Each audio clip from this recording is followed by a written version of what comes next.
Hi everyone, I'm Natalie COF, and on Wednesday, as you heard, our fellow classmate talked about why social media was bad for you. And I'm also here to talk about why social media has negative effects on people who use it, because there's a loss of privacy, there's a lack of good communication and social skills, and there's a bad effect on your mental health. So social media causes you to lose your privacy because hackers and identity thieves prowl social media looking for victims who use spyware to get passwords and other personal information. Spyware is a software that they can use to transfer data from their hard drive, which they can easily install into their phone, laptop, iPad, computer, basically anything. Most of social media sites have information that's required, like your birthday and your email address. Identity thieves tend to hack their victims' email accounts by using the personal information available on their social media profile, like clicking forgot password. And then they try to recover the password via email. Once they access your email account, they basically have access to all of your personal information. And recently, it has been in the news that Facebook has had malicious actors who took advantage of search tools on this platform and collected almost on most of 2 billion users worldwide. And according to Chief Executive Mark Zuckerberg, he stated that given the scale and sophistication of the activity we've seen, we believe that most people on Facebook could have had their public profiles scraped, saying that he admits to the Facebook scam, but now has them disabled because of the abuse of the search tools. Leaking any photos or information could affect future jobs and careers, even when you think you are private, because there's a way to get any information. And according to Mashable, a popular digital media website, a woman who posted on her social media account said, "Cisco just offered me a job. Now I have to weigh the utility of a fatty paycheck against the daily commute to San Jose and hating the work." And so a Cisco employee saw the post and she got fired even before she got her job. Secondly, social media causes people to lack good social skills. It reduces face-to-face interaction. And for example, I'm sure many of you have been in a situation where you're in a group of people and there comes like awkward silences and you just resort to looking on your phone, maybe checking Snapchat or Instagram. Kristen Carruthers, a clinical psychologist with the Child Mind Institute in New York City, said that frequent virtual interactions through social media lack emotion, and when coming face-to-face with a person, frequent users of social media may miss some social cues, and quality of relationships may not be as great. This is a problem in our society since we resort to our phones most of the time when we communicate with other people, even when we have company or when we're hanging out with our friends. And according to a survey by Common Sense Media, 22% of teenagers log onto their favorite social media site more than 10 times a day. And more than half of adolescents log onto a social media site more than once a day.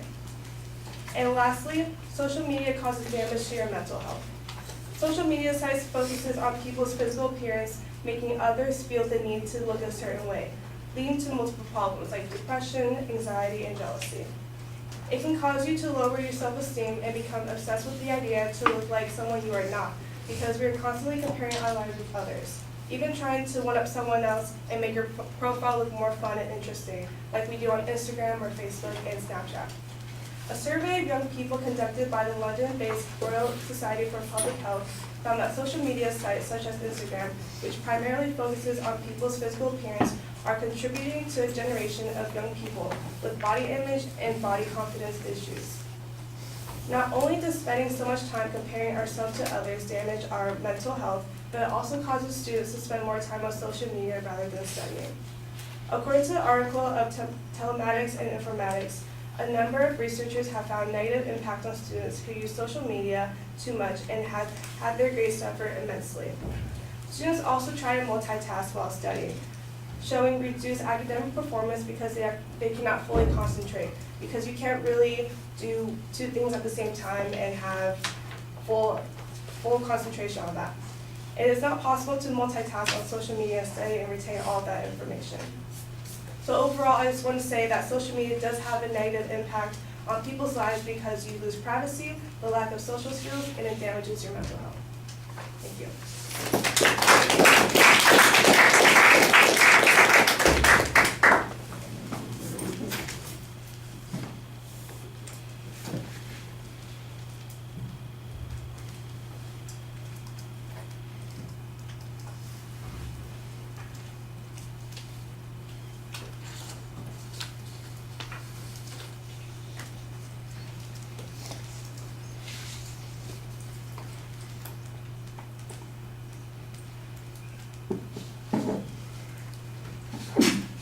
Gesundheit.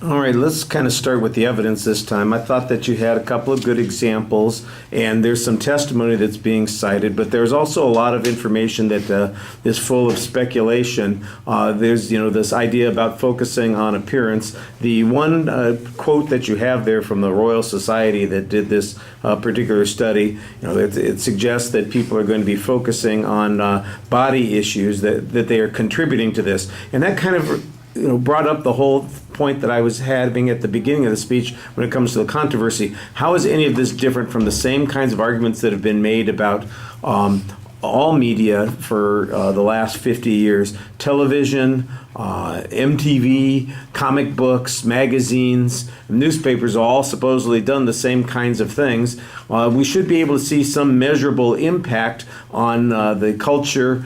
Like, for instance, have we had an increase in depression? Do we have more people who have bulimia or anorexia than we had before? Is there some way that we can track this information? It seems like it's kind of speculative. It gives a theory, it gives the reason why the theory might be true. Then the follow-up, I think, is a little bit less than it could be. The statistics that you did have concerned how often kids access the social media that they use each day, with some of them logging on 22 times a day and some at least half logging on twice. I'm going, well, depending upon what's classified as a social media, I'm not sure that that's particularly problematic. Is it the amount of time that you spend there that produces the harm? Is it the frequency with which you check in that produces the harm? I'm not exactly clear that statistic backs up anything except that people use social media, which is not really controversial. The controversial part is that it has some negative impact, and that's where we need to see a little bit more information. The idea that we're going to decrease our ability to interact face to face, I've speculated about this every time I walk into class and everybody's on their phone and nobody can even say good morning or good afternoon to you when you walk into the classroom because they're all on their damn phone. So I'm inclined to believe you, but I still would like some proof other than some old guy bitching about that when he walks into the classroom. It seems like there should be some information that suggests that people, they don't approach each other, they don't read these cues that you're talking about. I think that there might be some truth to that, but the data here seems like it's really, really thin. At the beginning of the speech, you identify the proposition. You kind of basically use the speech from last week as an illustration of this point.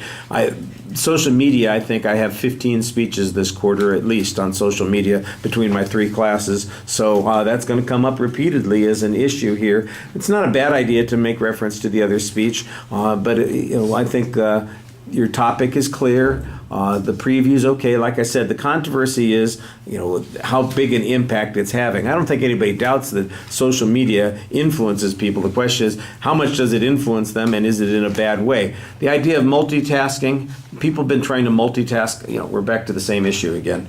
They've been trying to multitask forever. They listen, they read their cereal while they're, listening to a conversation.